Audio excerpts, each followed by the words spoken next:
Assalamualaikum warahmatullahi wabarakatuh. Saya Putri Wasuni dengan NIM 21042192. Baiklah, pada video kali ini saya akan mempresentasikan tentang teori kedaulatan. Yang pertama yaitu pengertian kedaulatan. Kedaulatan adalah suatu hak eksklusif untuk menguasai suatu wilayah, pemerintahan, masyarakat, atau atas diri sendiri. Terdapat penganut dalam dua teori yaitu berdasarkan pemberian Tuhan atau masyarakat.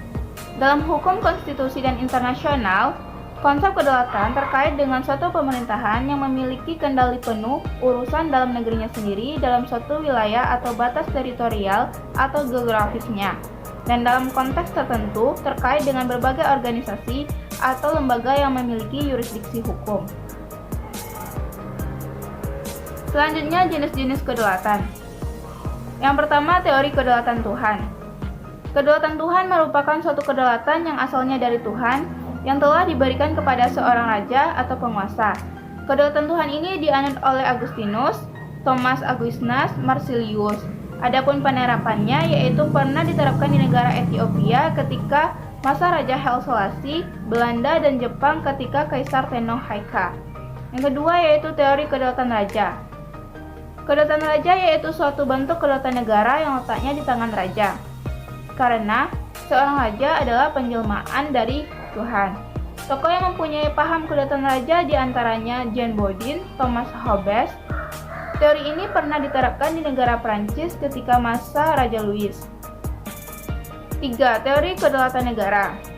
Kedaulatan negara ialah suatu kekuasaan pemerintahan yang bersumber dari suatu kedaulatan negara, di mana negara mempunyai kekuasaan yang tidak terbatas. Pengikut teori ini adalah George Jelinek dan Paul Laban. Teori ini pernah diterapkan di negara Rusia ketika kekuasaan Tsar dan Jerman pada masa Hitler. Yang keempat, teori kedaulatan hukum. Menurut teori ini, suatu negara diharapkan menjadi sebuah negara hukum. Artinya, semua perbuatan suatu penyelenggara negara atau masyarakat harus berlandaskan hukum yang berlaku. Penganut teori hukum ini diantaranya Immanuel Kant dan Cronenberg. Kedaulatan ini pernah diterapkan di sebagian besar negara di Eropa dan Amerika.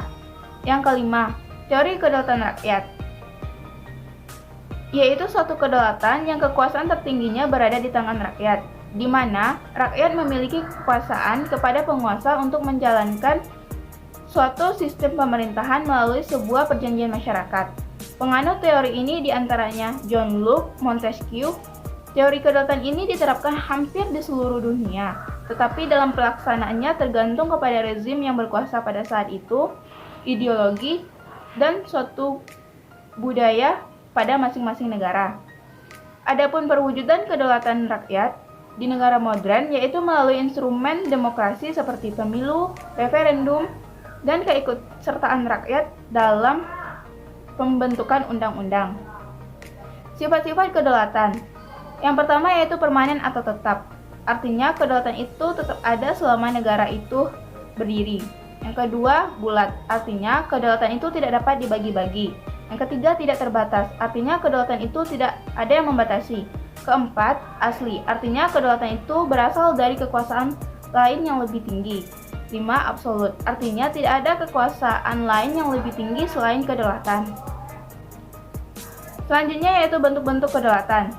Bentuk-bentuk kedaulatan ada dua. Yang pertama, kedaulatan ke dalam. Artinya, pemerintah berhak mengatur dan mengurus masalah yang ada di negaranya sendiri melalui lembaga negara tanpa ada campur tangan dari negara lain. Sedangkan kedaulatan keluar, artinya kebijakan pemerintah untuk mengadakan hubungan internasional dengan negara lain. Teori kedaulatan negara Republik Indonesia. Adapun teori kedaulatan negara Republik Indonesia, dapat kita simpulkan bahwa negara Republik Indonesia menganut teori kedaulatan Tuhan, kedaulatan rakyat, dan kedaulatan hukum. Hal ini sebagaimana yang terdapat dalam pasal 1 ayat 2 Undang-Undang 1945 Amandemen 3 yang menyatakan bahwa kedaulatan ada di tangan rakyat dan dilaksanakan menurut undang-undang. Baiklah, sekianlah presentasi pada video saya kali ini. Mohon maaf bila ada kesalahan kata. Wassalamualaikum warahmatullahi wabarakatuh.